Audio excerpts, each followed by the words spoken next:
하나님 말씀은 요한계시록 4장 지난주에 이어서 5절부터 9절까지 다시 한번 읽겠습니다. 요한계시록 4장 5절부터 9절까지 우리 같이 읽겠습니다. 보좌로부터 번개와 음성과 우레소리가 나고 보좌 앞에 켠 등불 7이 있으니 이는 하나님의 7 영이라. 보좌 앞에 수정과 같은 유리바다가 있고 보좌 가운데와 보좌 주위에 4 생물이 있는데 앞뒤에 눈들이 가득하더라. 그 첫째 생물은 사자 같고 그 둘째 생물은 송아지 같고 그 셋째 생물은 얼굴이 사람 같고 그 넷째 생물은 날아가는 독수리 같은데 4 생물은 각각 6 날개를 가졌고 그 안과 주위에는 눈들이 가득하더라. 그들이 밤낮 쉬지 않고 이르기를 거룩하다 거룩하다 거룩하다 주 하나님 곧 전능하신 이여 전에도 계셨고 이제도 계시고 장차 오시리시라 하고 그 생물들이 보좌에 앉으사 세세토록 살아계시는 이에게 영광과 존귀와 감사를 돌릴 때에. 아멘. 지난주에 우리는 이 본문 말씀을 우리가 상고하기 전에 지금 4장에서 중심이 되고 있는 중요한 단어가 보좌이기 때문에 보좌의 의미를 성경 안에서 우리가 살펴보았습니다. 그러니까 창세기로부터 시작이 되어진 이 보좌에 대한 이야기. 그래서 보좌를 주제로 해서 성경 전체에 이렇게 흐르고 있는 맥이 있다. 그것이 맨 처음에 하나님이 천지를 창조하시고 아담을 통치자로 삼으셨는데, 그러니까 통치자는 곧 왕이다 말이죠. 그러면 왕이 앉는 보좌가 있다. 그런데 아담이 그 보좌에 채 앉기도 전에, 그러니까 하나님께서 그 보좌를 아담에게 주시기 전에 아담이 죄를 지음으로 말미암아 에덴 동산에서 쫓겨납니다. 그래서 그 보좌가 창세기에서는 창세기 1장과 2장의 창조기사에서는 그 보좌가 나오지 않았다. 타락한 이후에 이제 하나님께서 구원의 역사가 구원의 일들을 계속 하시게 되는데, 그래서 아브라함을 통하여 한 민족을 선택하시고 이제 그를 다시 한번 이제 이 세상을 다스릴 통치자로서 그 하나님 나라의 백성을 이제 선택하셔서 키우십니다. 그런데 그 과정 속에서 보니까 바로 아담이 앉았어야 될 그 보좌가 바로 애굽의 바로가 앉아 있는 것으로 성경에 나타나더라. 이것은 제가 그냥 꾸며낸 이야기가 아니라 이 보좌라고 하는 단어의 용례를 가지고 성경 안에서 성경을 따라가면서 드리는 말씀입니다. 그러니까 아담, 하나님의 백성인 하나님이 임명하신 그 아담이 앉아야 될 그 보좌의 자리에 애굽 왕, 그때는 이제는 죄 이후에는 하나님의 백성과 이방으로 나뉘기 때문에 그 애굽이 보좌에 앉아 있습니다. 그래서 하나님이 그 보좌, 애굽의 보좌 아래 다스림을 받는, 그러니까 다스리는 자가 아니라 다스림을 받고 있는 이스라엘 민족을 하나님께서 모세를 보내서 구원하시죠. 그래서 이스라엘 백성들을 구원하셔서 그 이스라엘 백성들에게 이제 다윗의 보좌를 약속하십니다. 그래서 이스라엘 백성 가운데 다윗을 통해서 그 보좌가 회복됩니다. 하지만 그 후손들이 또다시 우상숭배와 타락으로 나라가 멸망당하고 다시 그 다윗의 보좌는 사라집니다. 그리고 그 보좌는 이스라엘, 그러니까 북이스라엘과 남유다를 이제 완전히 정복하였던 바사의 아하수에로 왕에게 그 보좌가 넘어갑니다. 그 보좌의 주인이 아하수에로로 바뀐다 이 말입니다. 그때 하나님께서 이제 이스라엘 백성들을 그 포로지에서 부르십니다. 다시 예루살렘으로 부르셔서 예루살렘 성을 재건합니다. 그때 재건되어지는 이 예루살렘 성에 대해서 에레미야 선지자가 에레미야 3장 17절에서 예언을 합니다. 예루살렘은 주의 보좌다라고 말입니다. 그러니까 잃어버린 그 보좌, 그러니까 하나님의 보좌를 아담에게 주었고 죄로 인해서 그 아담이 애굽 왕에게 빼앗겼고 다시 하나님께서 구원하셔서 다윗으로 하여금 그 보좌를 계승하게 하셨는데 또다시 타락해서 바사의 아하수에로 왕에게 보좌를 빼앗긴 겁니다. 그래서 이제는 그 가운데 이스라엘 백성들을 불러서 예루살렘 성을 재건하는데 그 예루살렘 성이 바로 하나님이 앉으실 보좌라고 예레미야 선지자가 이야기했다 이 말입니다. 그리고 나서 이스라엘은 바로 하나님의 보좌인 예루살렘에 앉으실 메시아를 기다립니다. 그리고 400년의 시간이 흘렀습니다. 그리고 예수님께서 왕으로 이 땅에 오셨습니다. 그런데 사람들이 어떻게 했죠? 예수님을 영접하신 것이 아니라 오히려 예수님을 죽입니다. 그러니까 원래는 예수님을 영접해서 왕으로 받아들여야 되는 거예요. 그런데 오히려 예수님을 죽였으니까 잘했어요? 잘못했어요? 잘했어요? 잘못했어요? 예, 얘기를 해야 잘못한 거예요. 잘못한 거. 그렇죠? 근데 그 잘못한 것으로 인해서 어떻게 돼요? 예수님이 왕으로 다스리는 것이 아니라 어디에 가셨어요? 십자가에 못 박히셨죠. 그 마련된 예루살렘에 앉으셔서 왕이 되시는 것이 아니라 사람들이 그 예수님을 영접해서 왕으로 모시는 것이 아니라 오히려 예수님을 십자가에 못 박아 죽였다 이 말입니다. 근데 그 일로 어떻게 돼요? 왕이신 예수 그리스도의 명예와 영광은 땅에 곤두박질 치고 모든 고난과 수치를 다 당하시고 그 결과 우리는 어떻게 돼요? 예수를 죽이고 우리가 사는 거예요. 예수를 죽이고 우리가 이거를 그냥 믿음으로 구원받습니다 이렇게 했지만 우리의 족보를 캐보면 여기에 덮어놓아야 할 비사가 있는 거예요. 어떻게 사는 거예요? 하나님을 죽여버리고 그 생명을 우리가 대신 사는 거예요. 근데 우리가 하나님이신 예수님에서 그걸 강탈한 것이 아니라 예수님이 우리에게 거저 내어 주신 것이죠. 그것을 하나님의 사랑이라고 하는 거죠. 그러니까 보좌에 앉지 않으시고 그러니까 유보하신 겁니다. 보좌에 앉기를 유보하시고 오히려 죄인들을 구원하시기 위해서 영광 받으실 예수 그리스도께서 오히려 수치스러운 십자가에 못 박혀 죽으신 것입니다. 그렇게 하셔서 믿음 안에 있는 모든 자들을 예수 그리스도께서 구원하셨습니다. 그리고 이 땅에서 예수 그리스도를 보좌로 영접하지 않았지만 예수님께서는 스스로 죽음에서 부활하시고 승천하셔서 지금 어디에 앉아 계신 거예요? 하늘 보좌에 앉으신 겁니다. 그러니까 지금 제가 이야기를 쭉 했습니다마는 이게 지금 말도 안 되는 이 이야기들이 막 실타래 꼬이듯이 막 꼬여 있는 겁니다. 그런데 드러나는 것은 뭐예요? 복잡한 이런 생활 속에서 구원받을 수 없었던 인간들이 구원을 받고 이 땅의 보좌에 앉으시는 정도가 아니라 이 땅의 보좌를 능가하는 하늘 보좌에 앉아 계신 예수 그리스도. 그러니까 역사 속에서는 이게 엉망진창 뒤죽박죽이어서 뭐가 제대로 되는 게 하나도 없는 것 같고 다 잘못된 것 같은데 결과는 어떻게 돼 있어요? 이거는 전혀 예상 밖의 일들이 일어나는 거예요. 아니 왕을 영접하지 않았으면 반역죄로 싹 다 죽어야죠. 그런데 오히려 거기서 구원의 일들이 일어나고요. 생명이 살아나고요. 이 땅 가운데서 왕의 보좌에서 쫓겨났으면 그냥 비참하게 살아야 되는데 오히려 하늘 보좌에서 더 높아지신 예수 그리스도를 우리가 보게 된다 이 말입니다. 그러니까요. 하나도 성경 얘기가 앞뒤가 맞지가 않아요. 이럴 수가 없는 거예요. 이럴 수가 없는 거예요. 졌는데 이겨. 죽었는데 살아. 못된 짓을 했는데 용서를 받아. 죄를 졌는데 은혜를 입어. 그러니까 이것이 이 세상을 살아가는 논리로서는 전혀 이해될 수 없는 이야기가 구원의 이야기입니다. 그러니까 이것은 믿음으로 받아들여지는 것이지 우리가 깨달아지고 이해되어지는 그럴 수 있는 성격의 진리가 아닙니다.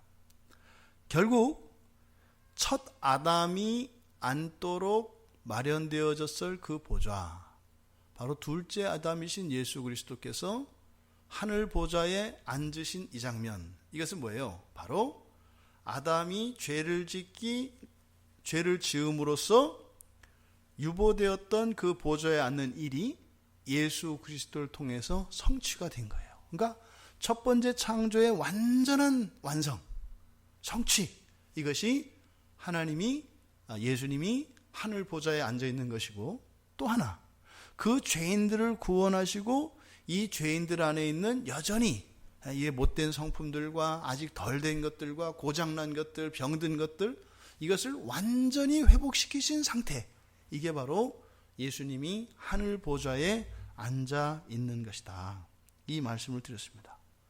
바로 이 모든 것이 완성되는 그것을 사도 요한이 보고 있는 겁니다. 그러니까 너무 지금 많은 얘기를 막 그냥 쏟아 부어서 별로 이렇게 감동이 안 될 가능성이 많아요. 저도 그렇게 생각을 해요. 어쨌든 그렇다. 어쨌든 뭐다? 예수님이 지금 하늘 보좌에 앉아 있다라고 하는 것은 수천 수만 년 그 알 수도 없는, 그리고 창조의 계획으로부터 이 모든 것의 성취다. 굉장한 거다. 굉장한 거다. 또 현재 우리들이 살고 있는 이런 삶의 모순들과 어려움들과 이런 모든 난관들이 완전히 해결된 것을 의미한다. 그게 바로 예수님이 보좌에 앉아 계신 것이고, 그것을 사도 요한이 지금 보고 있다. 왜요? 사도 요한이 굉장히 감격스러운 정도가 아니라 심장을 주체하지 못할 정도로 그 하나님의 영광에 완전히 흠뻑 취해 있다, 이 말입니다. 그런데 이제 좀 더 자세히 보니까 예수님 주변에 누가 있었어요? 24개의 보좌에 24명의 장로들이 앉아있다고 그랬어요. 그렇죠? 그 장로가 누구라고 그랬어요? 구약의 12지파를 상징하고 예수님의 12사도. 그래서 신약과 구약에 하나님이 구원하시기로 작정한 모든 백성들의 대표로서 24장로가 있다, 이렇게 말씀을 드렸습니다. 그리고 이제 5절부터는 좀 더 구체적으로 보좌 주변에 있는 모습들을 그리는 내용들입니다. 보실까요? 지금 계시록 4장에서 묘사되고 있는 이 장면은 구약성경 에스겔서 에스겔 1장의 내용과 매우 유사합니다. 그래서 혹자들은 지금 사도 요한이 하나님의 계시를 받아 적는데 구약의 에스겔서를 인용하고 있다라고 이야기합니다. 왜냐하면 굉장히 유사한 장면들이 나오고 있기 때문입니다. 자, 어찌하였든 오늘 우리가 보았던 5절에서 9절 안에 있는 내용들, 이것이 의미하는 바가 무엇인가? 즉 사도 요한에게 보여주셨던, 지금 사도 요한이 완전히 열려진 그 하늘문으로 그 하늘을 보고 있는데, 그것을 보여준 것은 단지 보여주는 것이 아니라 목적이 있다, 이 말입니다. 그러면 요한이 보았고 그것을 기록한 이 내용들, 이것이 우리들과 무슨 상관이 있겠는가, 이 말입니다. 에어컨을 좀 켜주실래요? 먼저 5절에 보니까 지금 보십시오. 5절에서 9절까지 지금 보좌 주변에 있는 그 모습이, 그 장면이 쭉 그려져 있는데, 첫 번째로 그 천상에 나타난 구체적인 모습이 뭐가 있어요? 5절에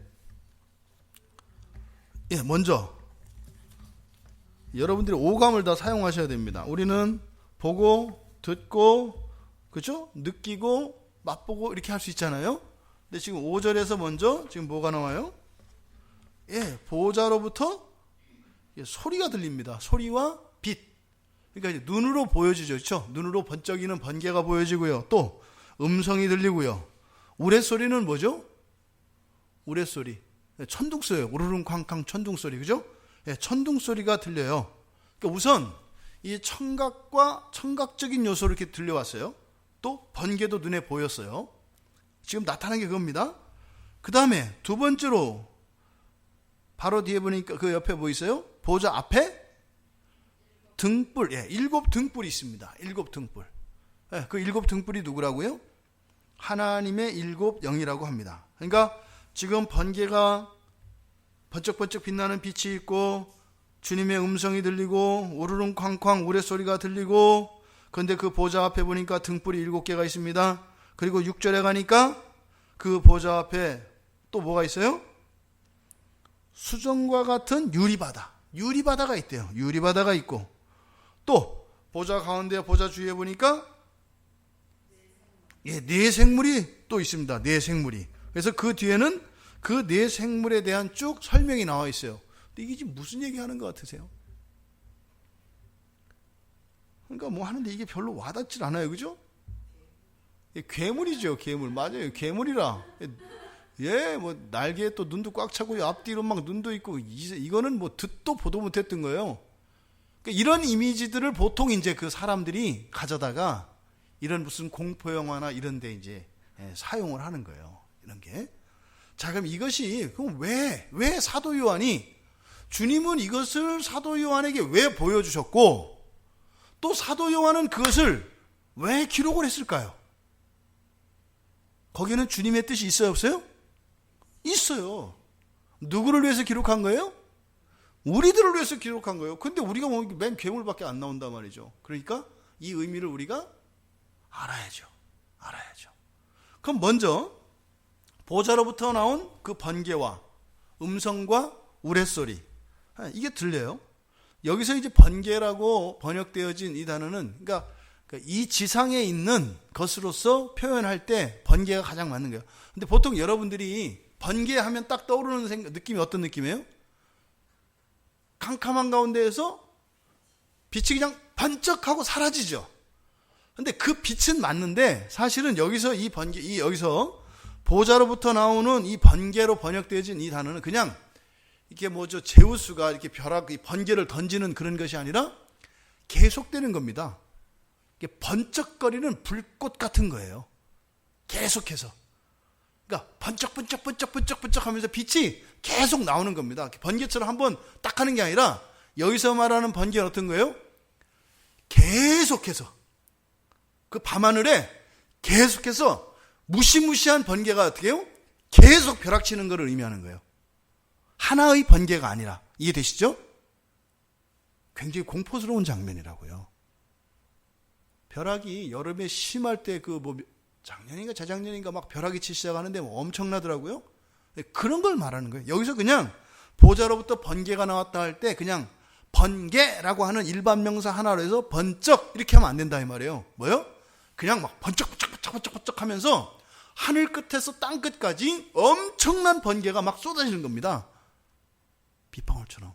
이게 지금 여기서 말하는 보호자로부터 나오는 번개라고 하는 뜻이에요.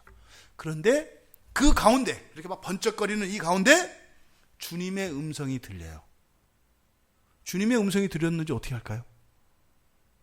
우리 청년들, 주님의 음성인지 어떻게 할까요? 이럴 수, 목사님은 성경을 안 믿으시나요? 뭐 이렇게 하면 이제 할 말이 없어요. 아니, 성경이 주님의 음성이라 했는데 그걸 못 믿으시나요? 이러면 안 되죠. 요한은 예수님이 특별히 사랑했던 제자예요. 주님 가장 가까이에서 주님의 음성을 친히 들었던 사람이에요. 그러니까 여기서 음성이라고 할 때 그냥 사람 말소리 이런 게 아니죠. 여러분이 생각해 보세요. 몇십 년이 지금 거의 60년 이상, 60년 정도 지났어요. 예수님하고 헤어진 지가 60년 정도 지났다고요. 젊었을 때 헤어졌어요. 그런데 이제는 완전히 다 할아버지가 됐어요. 90노인이 됐거든요. 근데 60년 지나서 그 목소리를 듣는데 주님의 목소리인지 알겠는 거예요. 그 느낌이 오시나요? 그 주님 한 분만 바라보며 온갖 고초와 아주 온갖 시련을 다 이겨냈어요. 주님 한 분만 생각하고. 근데 60년 만에 주님의 음성을 듣고 있다니까요. 그냥 목소리가 아니에요. 너무나 사랑했던 주님, 너무나 그리웠던 주님, 그 주님의 목소리를 드디어 60년 만에 들어요. 그러니까 여기서 그냥 보좌로부터 번개와 음성이 들렸다, 이렇게 할 수 있는 게 아니다 이 말이에요. 지금 요한은 이 음성을 들었다 할 때 이게 굉장히 감격스러운 거예요. 여기 또 어떤 생각이 있겠어요? 60년의 삶이 헛되지 많았죠. 그 안에 왜 별의별 생각이 안 들었겠어요? 예? 이 요한이 예수님의 육친의 어머니인 마리아를 봉양했잖아요. 옛날에라고 치매가 없었겠어요? 마리아라고 치매 안 걸렸겠어요? 뭐 그냥 고상한 성처녀로 있었겠어요? 아니요. 똑같이 늙어요, 사람은. 별의별 일들이 다 있었을 거라고요. 사명을 받았지만 그만두고 싶은 마음을 먹었을 때도 있을 거예요. 왜 없었겠어요? 왜 없었겠어요? 이 세상을 살아가는데. 근데 그때마다 어떻게 한 거예요? 그 시험을 다 이겨낸 거죠. 신앙을 지킨 거죠. 그러니까 간신히 지켜내요. 간신히. 넘치게 지켜내는 게 아니라 우리는 간신히 지켜내요. 못 지키지 않은 정도로만 지켜내요. 근데 그렇게 가닥시 왔는데 주님의 음성을 딱 들었을 때 고시나 이런 자격시험을 시험에 합격할 때 1등 하는 것도 기분 좋지만 딱 60점으로 합격하는 것도 아주 재밌어요. 한 문제만 틀렸으면 떨어지게 딱 맞춰서 합격하는 거, 이것도 보통 감동이 큰 게 아니거든요. 우리들이 주님의 음성을 들을 때 감동은 그런 감동일 겁니다. 파듯 지켰던 그 신앙에 대해서 예수님의 음성으로 확정해 주는 거예요. 요한아, 그동안 수고 많았다. 애 많이 썼다. 내가 너의 헌신과 충성을 다 안다. 내가 너를 사랑하노라. 이게 여기서 음성이 들렸다는 의미예요. 그냥 사람 소리가 아니라. 근데 그런 따사로운 다정한 주님의 목소리와 함께 또 동시에 어떤 소리가 들렸어요? 우레소리가 들립니다. 천둥 소리는요, 무섭습니다. 우르릉 꽝꽝 우르릉 꽝꽝. 이거는 이 큰 소리는 거기다가 규칙적이지 않고 이렇게 천둥이 막 그 벼락 때리면서 나는 이런 소리는 공포를 일으킵니다.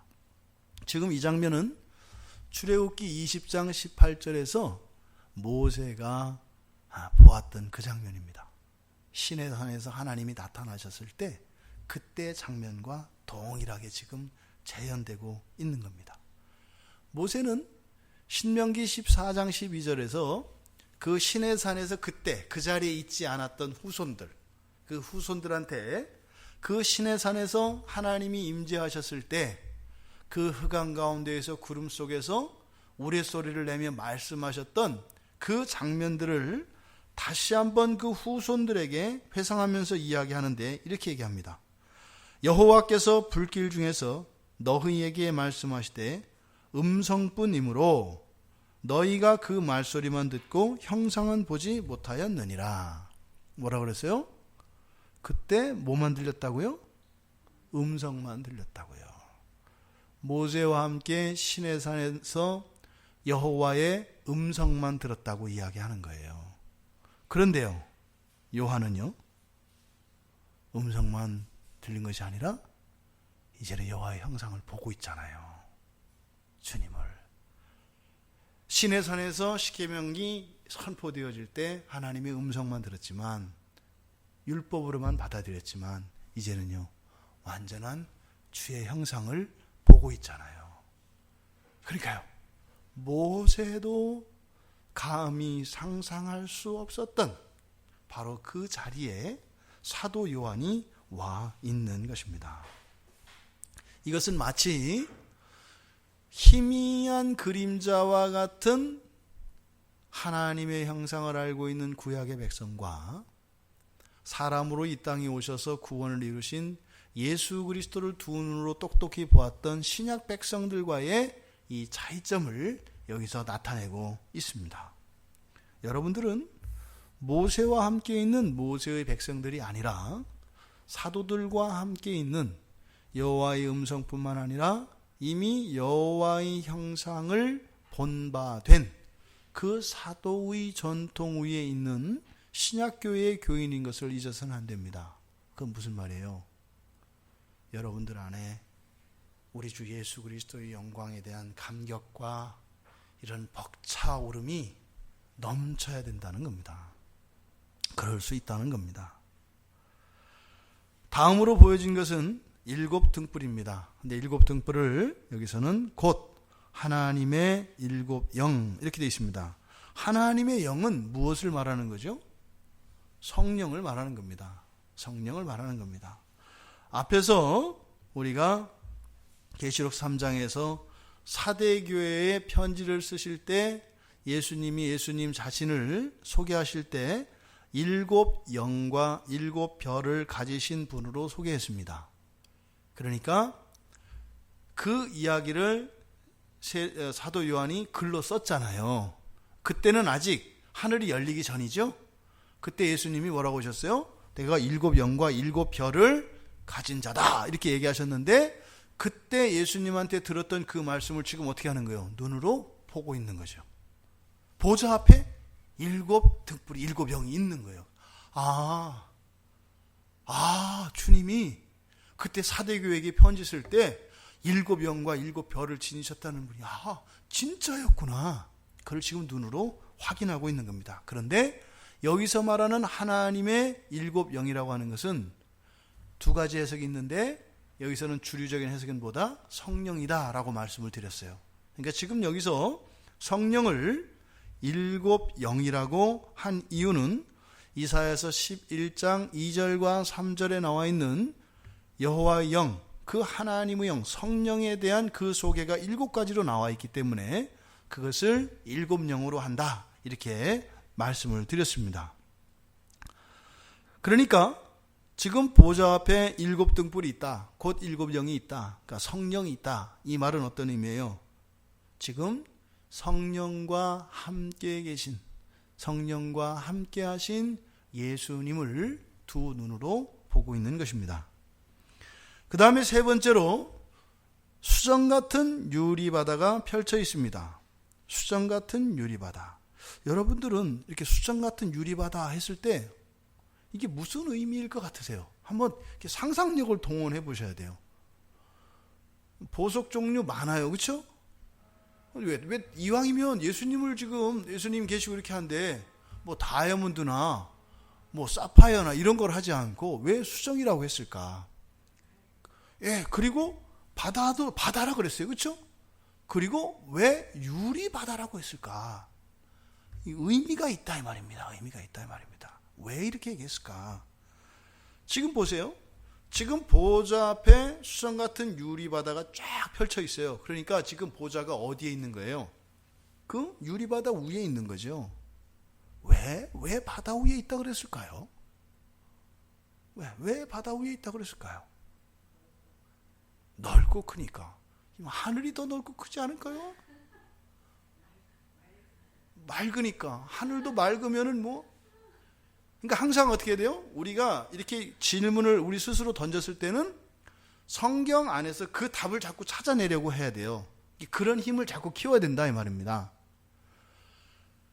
맨 처음에 우리가 죄를 지었을 때 죄로 벌을 내리시죠. 그렇죠?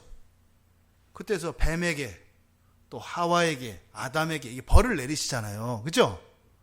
근데 아담으로 인해서 저주를 받는 데가 어디죠? 장소가? 아담으로 인해서 땅이 저주를 받아요. 하나님이 이 세상을 지으시고 셋째 날에 어떻게 해요? 물이 있는 바다와 육지로 나누시죠. 그러니까 이 지상에 이 첫째 하늘 아래에 있는 이 세상에는 바다와 땅이 있어요. 육지가.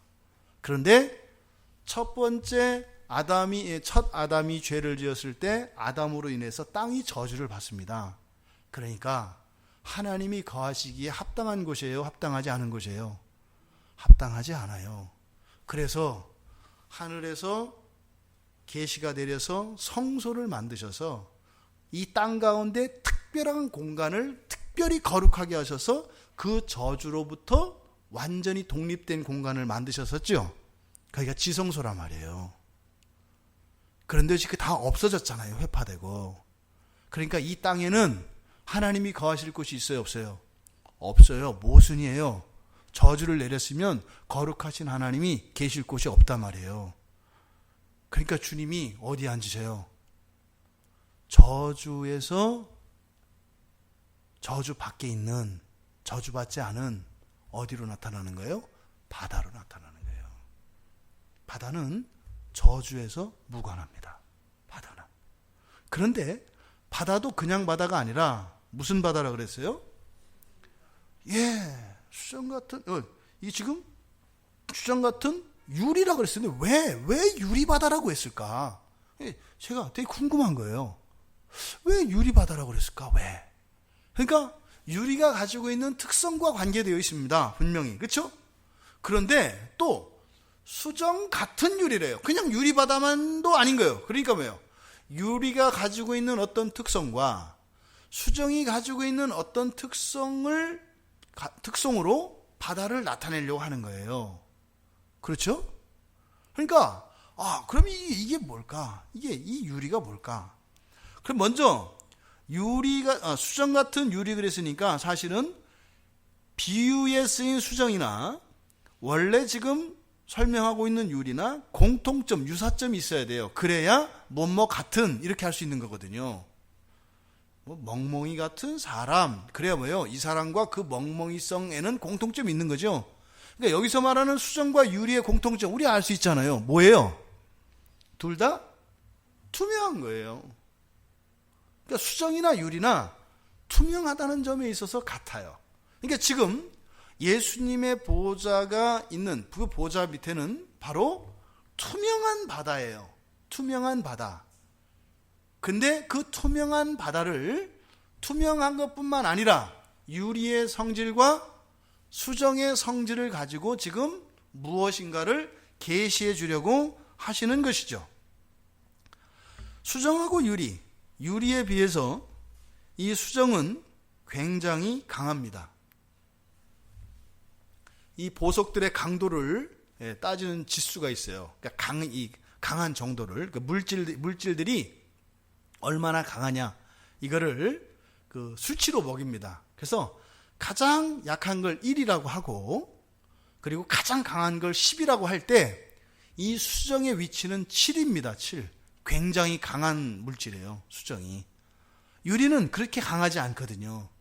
그러니까 수정 같은 유리니까 유리의 성질을 갖고 있지만 또 뭐 또 가지고 있다? 수정 같은 강함도 있다, 이런 뜻이에요. 그러니까 수정과 같이 강한 강도를 가지고 있어요. 근데 또 유리는 수정이 가지고 있지 않은 어떤 특성이 있어요. 유리의 특성은 뭘까요? 왜 깨지는지 아세요? 왜 깨질까요? 굉장히 경도가 강하기 때문에. 경도라고 하는 것은 딱딱함의 정도입니다. 딱딱함의 정도, 경도. 그러니까 딱딱함이라고 하는 것은 이런 분자들이 굉장히 밀집되어서 굉장히 강하게 결합되어 있는 상태를 말해요. 그러니까 이 유리는 굉장히 경도가 강합니다. 아주 딱딱해요. 그래서 휘어지거나 이런 것이 아니라 잘 깨어지죠. 그러니까 이 유리가 나타내는 바는 긴밀한 연합입니다. 제가 그 유리를 찾아보느라고 이렇게 이제 자료를 찾다 보니까 신기한 걸 봤습니다. 보통 우리가 역사 시대를 구분할 때, 우리가 역사에서 배울 때 보통 우리들이 사용한 도구들을 가지고 그 시대를 구분하잖아요. 맨 처음에가 뭐라 그래요? 구석기 그래요. 그렇죠? 그냥 돌 있는 그대로 사용하던 거. 그 다음에 그걸 좀 가공하고 연마하고 이런 거를 신석기, 그러니까 돌의 시대라고 한단 말이에요. 스톤 에이지, 그렇죠? 돌의 시대가 있어요. 돌의 시대. 그 다음에 뭐예요? 보통 청동기라고 그래요. 청동기. 철기가 나오기 전에 약간 강하지만 좀 철보다는 약한 구리가 더 먼저 발견됐죠. 그래서 구리를 사용하던 청동기 시대, 이게 이제 우리나라 역사의 시작이죠. 그 단군 조선 요때가 청동기로부터 시작되는 거거든요. 그러니까 우리 역사의 시작은 청동기예요. 그러니까 그 이전에 구석기는 무슨 이상한 얘기를 하는데, 우리나라는 어쨌든 단군 조선으로부터 역사가 시작되니까 청동기로부터 시작됐어요. 그 다음이 뭐예요? 철기예요. 그러니까 돌, 구리, 철, 이게 뭐예요? 이러한 물질들이 그 시대를 결정짓는 굉장히 중요한 물질들이었다라고 하는 거예요. 그러면 철 다음엔 뭔가요? 철 다음에 뭐죠? 철 다음에? 우리가 다이아몬드를 뭐 지금도 뭐 이렇게 흔치 않아서, 그러니까 도구로 얘기할 때 여기까지만 얘기해요. 물질로 이야기할 때는. 그렇죠? 사실은 그 뒤로 뭐예요? 이러한 철이냐 돌이냐 나무냐 뭐 이런 것을 떠나서 그 다음부터는 사실은 이제 어떻게 해요? 이런 문명이 막 발전하면서 인공적으로 만들어지는 뭐 플라스틱도 만들어지고 나일론도 만들어지고 또 뭐 이런 온갖 합금들과 이런 게 막 탄생한단 말이에요. 그런데 있잖아요, 굉장히 과소평가되고 있는 물질이 하나 있더라고요. 그게 뭐겠어요? 유리예요. 지금 생각해 보세요. 근현대사에서 인간이 사는데 유리가 없다고 생각해 보세요. 불가능합니다. 유리가 없으면. 지금 유리가 없으면 이런 데가 다 어떻게 해야 돼요? 다 막혀 있는 겁니다. 그러니까 유리 없는 세상은 어떻게 해요? 완전히 차단되어 있고 밀폐되어 있는 곳입니다. 모든 게. 그리고 시계라는 게 가능하겠어요? 있어도 어떻게 되겠어요? 비 오면은 가려야 되는 거예요. 이렇게. 비 오면은. 그러니까 이 유리라고 하는 물질이 아직도 연구 중이에요. 이 스마트폰이 이 유리잖아요. 근데 이 강화유리나 이런 것들은 어떤 거는 쇠 이상으로 강하거든요. 그러니까 유리라는 물질이 이게 과학자들에게서 아직도 연구가 다 끝나지 않은 물질이더라고요. 신기한 물질이에요. 그러니까 이 유리가 지금은 종이처럼 막 휘기도 하고요. 이제는 유리 섬유 있잖아요. 유리로 섬유도 만들잖아요. 심지어는 광통신환이라 가지고요, 이런 신호를 전달하는 유리 섬유를 가지고 하면은 어마어마하게 빠른 속도로 이런 정보들을 전달할 수 있는 아주 신기한 물질이더라고요. 아직도 정리가 안 된 게 이 유리예요. 그런데 정말 재밌고 신기한 게 이 유리의 이 결합 상태가 얼마나 견고한지를 보여주는 실험이 하나 있는데, 유리를 끓이면 녹잖아요. 그렇죠? 액체의 상태에서 유리는, 그래서 물에다가 딱 넣으면 딱 굳어서 유리가 되거든요. 위에서 딱 떨어뜨렸어요. 딱 떨어뜨렸는데 딱 떨어지면서 정말 신기한 거는요, 이렇게 정자 아시죠, 여러분? 정자. 머리가 이렇게 있고 꼬리가 이렇게 되어 있는, 그대로 넣으면요, 딱 들어가면서 이렇게 휘어집니다. 유리가 딱 들어가면서 휘어지면서요, 정자의 모양을 가져요. 신기하게 딱 넣으면. 그런데 있잖아요, 그거를 가지고 딱 유리를 꺼내면 머리 부분은 좀 크고 밑에는 꼬리가 이렇게 길잖아요. 이 머리 부분을 있지 않습니까? 큰 쇳덩어리를 가지고 해머를 떨어뜨렸는데 안 깨져요. 안 깨져요. 그런데 그 끝에 그 꼬리 부분 아주 얇잖아요.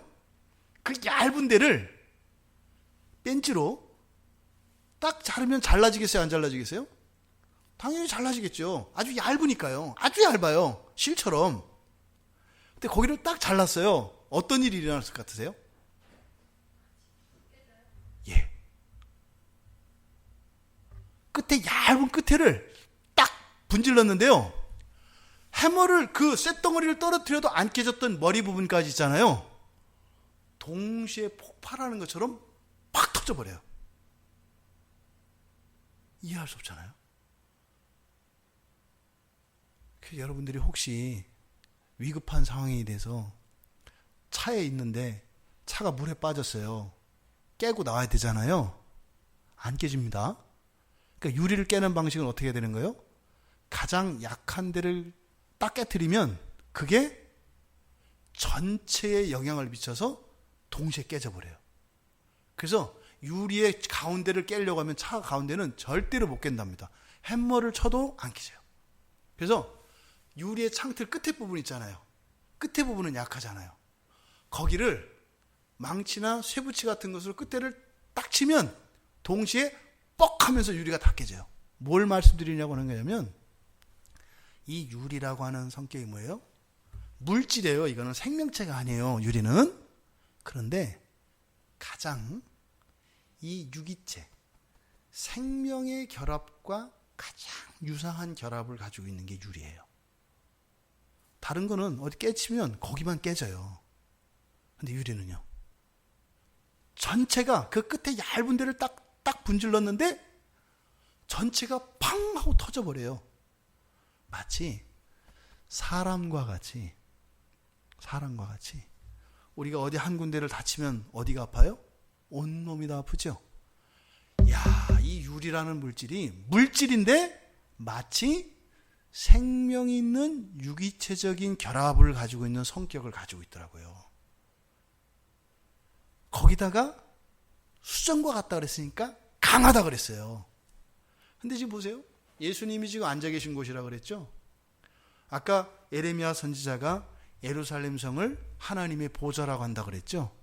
그러니까 지금 여기서 말하는 수정과 같은 유리바다는 예수님의 보좌로 앉는 곳이라고 하는 의미인데, 구약으로 치자면 이게 뭐예요? 예루살렘의 상징인 것이고, 신약으로 보면 뭐겠어요?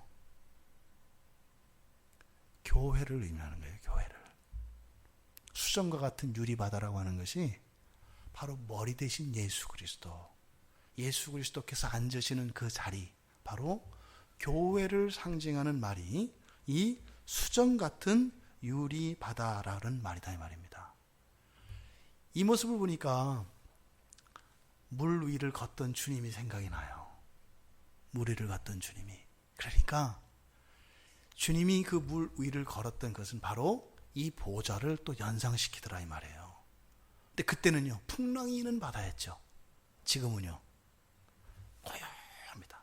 유리기 때문에 이제 더 이상은 흔들림이 있어요, 없어요? 없어요. 거기다 수정과 같이 강하기 때문에 그 어떤 것에 의해서도 파손되지 않아요. 근데 물질인데 생명과 같아요. 교회는 생명은 아니거든요, 사실은. 왜요? 우리들의 성도들의 연합을 교회라고 하잖아요. 그 자체가 생명이 아닌데 성도들의 모임을 통해서 하나의 생명체와 같은 유기체 조직을 이루고 있다. 그것을 나타내는 게 이 수정과 같은 유리바다라고 하는 의미다 이 말이에요. 그러니까 지금 여기서 나타내고자 하는 것은 무엇이에요? 바로 교회와 함께 하시는 예수님, 교회의 머리 되신 예수님. 그러니까 지금 요한에게 이것을 보여주시는 이 장면은 바로 이 땅에 있는 교회가 어떠해야 하는 것인가를 가르쳐 주시는 거예요. 그 바다 위에 7 등불도 있고요. 지금 거기에 뒤에 나올 4 생물도 있고요. 이런 거죠. 그 다음에 있는 것이 6 날개 달린 4 생물입니다. 이게 좀 성경에 있는 내용과 좀 복잡합니다. 왜냐하면 6 날개 달린 4 생물을 보니까 어떻게 보면 이게 천사 같기도 해요. 그런데 또 천사하고는 또 달라요. 왜냐하면 천사에 대해서 정확하게 나타내고 있는 게 이사야서 6장 2절인데, 거기서 이제 스랍으로 나와 있는 그 천사는 날개가 6입니다. 날개가 6이에요. 왜 날개가 6이냐면 천사는 하나님을 수종들기 때문에 하나님은 거룩하시잖아요. 그래서 얼굴과 다리, 온몸을 가려야 합니다. 하나님 영광 앞에 설 때 천사들은. 그래서 날개 둘은 얼굴을 가립니다. 앞뒤로. 그 다음에 날개 둘은 하체, 다리를 가립니다. 그리고 날아다니는 데 사용하는 날개 둘이 있습니다. 그래서 천사들은 날개가 6이에요. 천사들이. 그런데 지금 여기서는 천사라고 하지 않고 뭐라고 했냐면 그냥 생물이라고 해요. 생물. 원래 여기서 사용된 이 생물이라고 하는 것은 그냥 생명체 이런 뜻이거든요. 생명체. 그러니까 정확하게 천사라고 할 수는 없어요. 그런데 날개를 달린 이런 것들을 보면은 천사와 비슷한 점도 있어요. 근데 꼭 천사라고 할 수는 없어요. 게다가 지금 이 날개 안에 보니까 날개의 안과 밖으로 눈이 가득 달렸다 그래요. 도대체 이게 마치 딱 떠오르는 것은 공작의 날개 이런 겁니다. 공작 날개 펴면 거기에 이렇게 동그라미가 이렇게 쫙 있잖아요. 그렇죠? 공작 날개 이렇게 앞뒤로 이렇게 그 모습이 이렇게 이제 떠오르는데 정확하게 뭔지는 모르겠어요. 어쨌든 사도 요한이 본 바대로 지금 이제 기록한 거기 때문에 이게 우리가 정확히 뭔지는 몰라요. 하지만 우리가 정확히 알 수 있는 것은 뭐예요? 천사 같은데 천사가 아닌 어떤 생물이 또 있어요. 이 천상 세계. 뭔지는 모르겠어요. 천사와 완전히 다르진 않은데 천사와는 좀 다른 그런 생물을 지금 여기서 표현하고 있습니다. 그러니까 여기에 지금 6날개 달려있는 이것, 그런데 네 생물로 표현된 이것은 또 에스겔 1장 10절에서 나오는 그 생물과 같습니다. 거기는 사자 같고 송아지 같고 사람 같고 독수리 같다 이렇게. 근데 지금 에스겔서 1장 4절에 그렇게 나옵니다. 에스겔서 1장 4절을 보면 에스겔이 봤습니다. 그랬더니 북쪽에서 막 폭풍이 그리고 구름이 막 와요. 거기서 불이 번쩍번쩍하고 빛이 사방에서 비쳐요. 비슷한 장면이죠. 지금 사도 요한이 보았던 그 장면과 매우 비슷한 장면입니다. 근데 그 불 가운데 단서 같은 것이 하나 보이고 그 속에 네 생물의 형상이 나타나는데 그 네 생물은 네 얼굴과 네 날개를 가지고 있다 이렇게 돼요. 그 생물은 얼굴이 넷이에요. 앞, 뒤, 좌우로 얼굴이 4개 있어요. 이렇게 얼굴이. 근데 그때 얼굴이 사자의 얼굴을 하고 있고요, 사람의 얼굴을 하고 있고요, 소의 얼굴을 하고 있고요, 독수리 얼굴을 하고 있어요. 괴물이죠. 얼굴이 이렇게 사람 얼굴, 그 좌우로는 사자와 소 얼굴, 뒤로는 독수리 얼굴. 이게 지금 에스겔이 본 내용입니다. 그러니까 어쨌든 지금 여기서 말하고자 하는 바는 이게 뭐냐 우리가 정확히 알 필요가 있었다면 더 자세히 기록했을 겁니다. 근데 뭐라는 거예요? 그 천상에 뭐가 있더라? 우리가 알 수 없는 어떤 생물이 있더라. 그러니까 그 천상의 세계에 대해서는 우리에게 많이 가르쳐 주지 않으셨어요. 그러니까 천상의 세계에 하나님과 함께 존재하는 천사가 있어요. 이 천사는 반드시 수종드는 거니까. 근데 천사 같긴 한데 천사가 아닌 어떤 생물이 또 있다는 겁니다. 근데 이 생물이 보면은 그 성령이 갈 때마다 바퀴같이 이것이 따라다닌다고 해요. 그러니까 뭔지 모르겠지만 하여튼 하늘에도 천상의 생물이 있다. 이것만 우리가 알면 됩니다. 근데 여기서 지금 중요한 것은 이 생물을 이렇게 여기서 소개를 했는데 8절에 보니까 이 생물들이 뭐라고 해요? 거룩하다, 거룩하다, 거룩하다. 주 하나님 곧 전능하신 이여, 전에도 계셨고 이제도 계시고 장차 오실 이시라. 계시록 1장 8절에서 밝혔던 그 내용을 다시 한번 반복을 합니다. 누가요? 하늘에 있는 생물이.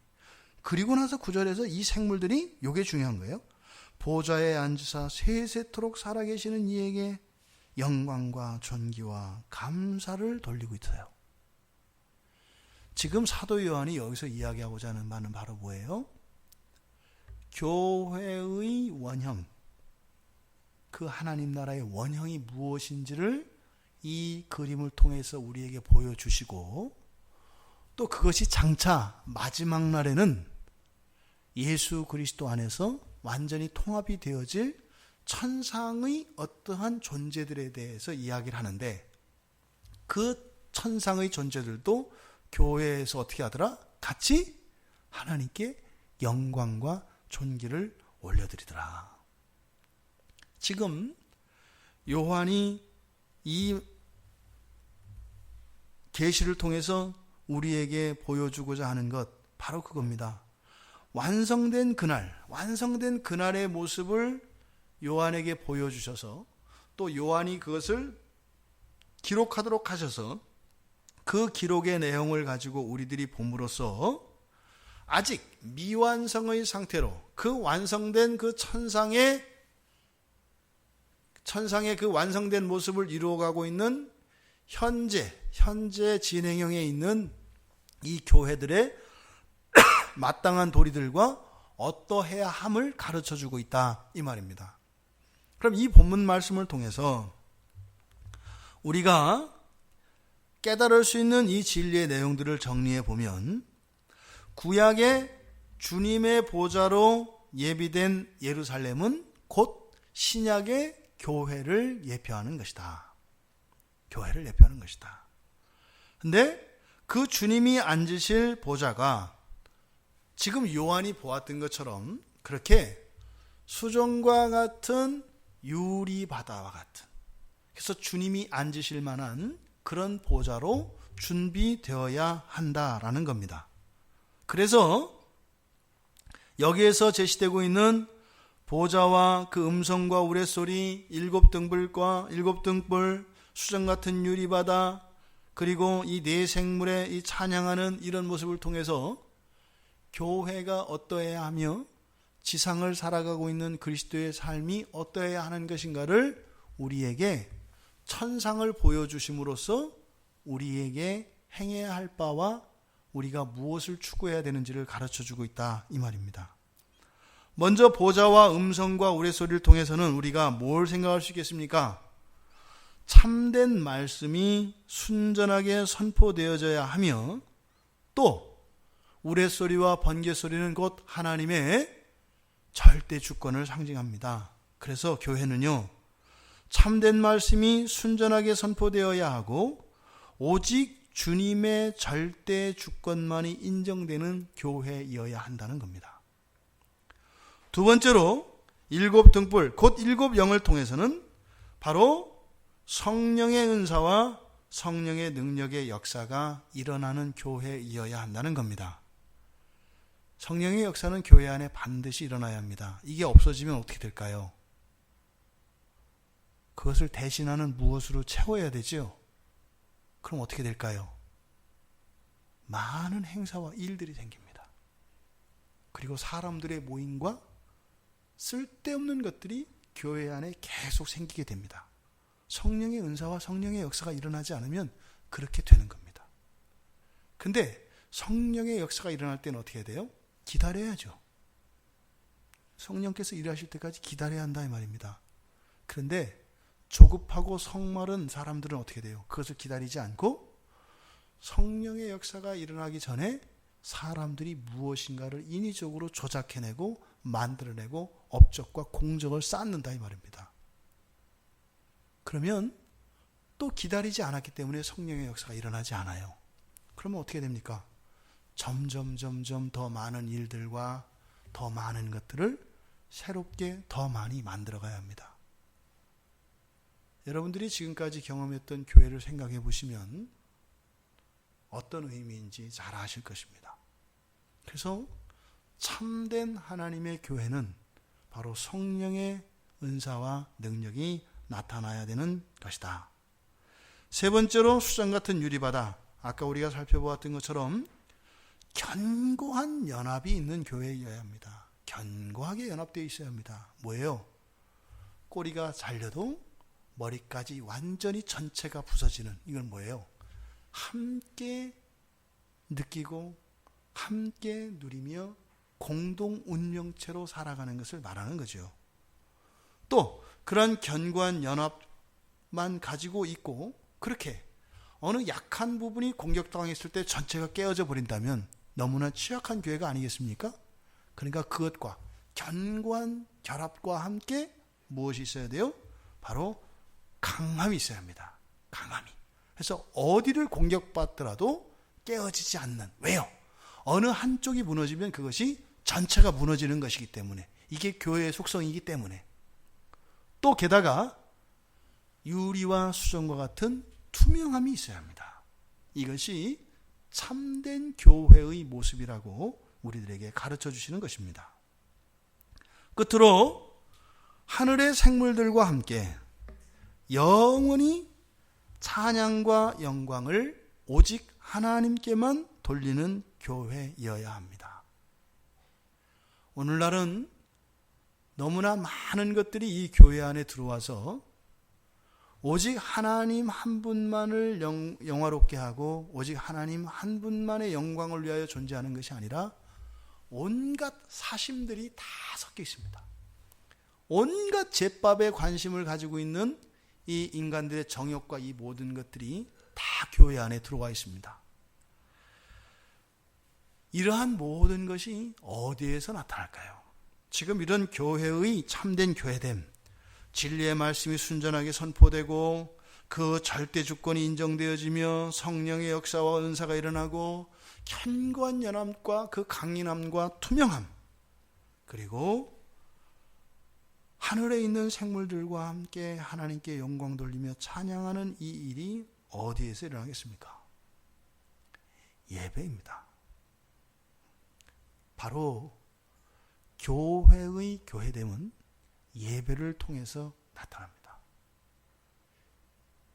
바로 사도 요한이 보았던, 열린 하늘에서 보았던 이 장면은 바로 온전한 교회에서 드려지는 온전한 예배의 장면이라는 겁니다.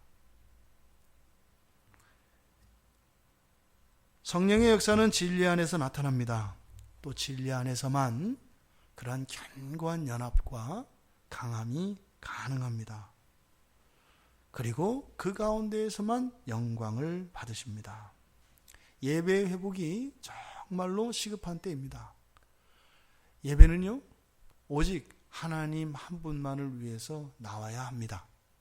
은혜를 받기 위해서도 아니고, 예배를 통해서 또 다른 유익을 누리기 위한 것도 아니고, 또 예배를 통해서 어떤 죄책감을 없애기 위한 것도 아니고, 마음의 평안을 얻기 위한 것도 아니고, 바로 사도 요한이 보았던 그 수정 같은 유리바다 위에 보좌 위에 앉아 계신 바로 우리 주님, 그리고 거기를 에우르고 있는 24 장로, 그리고 네 생물들과 그리고 성령, 이것이 예배 자리에서 그대로 재현되어야 합니다. 우리들이 추구해야 될 것이 바로 이것이라는 겁니다. 예배가 망가지면 교회가 망가지고 하나님의 영광은 더럽혀지고 우리들의 신앙은 세상과 타협하게 됩니다. 우리들의 가정, 우리들의 일터, 우리들이 모일 때마다 온전히 하나님을 예배할 수 있어야 합니다. 이 예배의 회복만이 우리들이 나아가야 할 바이며 우리들의 도리이며 우리들의 살 길이고 우리들의 유일한 지향점이라는 것을 사도 요한을 통해서 우리들에게 가르쳐 주신 것입니다. 우리들의 예배의 자리를 채우고 있는 거짓된 것들, 그리고 속된 것들, 그리고 인간적인 것과 정욕적인 모든 요소들을 제거할 수 있기를 바랍니다. 그래서 사도 요한이 경험하였던 그 보좌에 앉아 계신 주님을 뵙는 그 영광과 그 거룩함이 날마다 우리 평촌 광야교회 예배 안에서 경험되어지길 바랍니다. 그 안에 강인함과 견고함과 그런 순결함과 성령의 역사가 예배 안에 언제나 허락되기를 바랍니다. 그 예배를 사모하며 그 예배를 바라며 살아가는 것이 바로 천상에 계신 우리 주님, 주님의 보좌 앞으로 날아가는 것임을 잊지 않고 기억해서 우리들의 예배의 태도를 돌아보고 또 우리들 가정에서의 예배, 그리고 우리 교회에서의 이 예배의 수준이 어떠한가 돌아볼 수 있길 바랍니다. 그래서 사도 요한을 통해서 보여주신 원형의 그 예배가 우리 교회 안에 이루어질 때까지 함께 그것에 마음을 쏟고 함께 연합하여 함께 나아갈 수 있는 우리가 되기를 주님의 이름으로 축원합니다.